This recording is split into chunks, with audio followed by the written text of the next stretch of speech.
So converting from logs to exponential form is just going in the reverse direction. We need to know how to do that because in order to solve logs, ultimately you're actually using exponents. So they go hand in hand. So how we go to logs back to exponents? Let's take a look.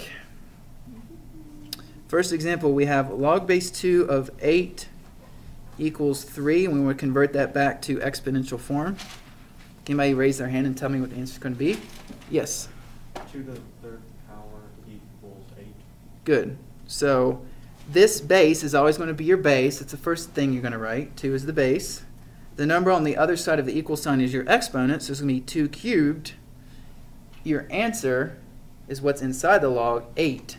So that's why he said 2 cubed equals 8. All right, so here's what you're going to do.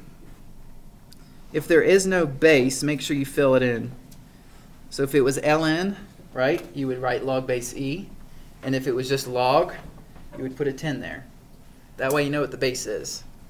Those are the two special bases. ln is base e and log is base 10. Any questions on that step? Okay.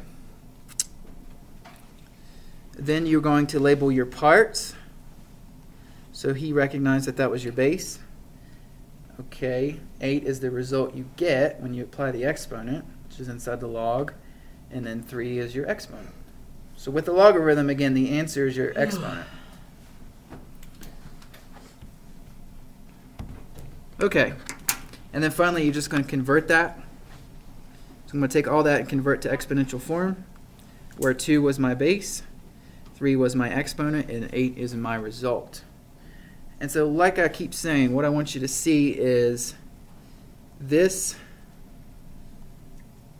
log base 2 of 8 equals 3 is exactly the same as 2 cubed equals 8. It's just rearranging them and putting them in a different form.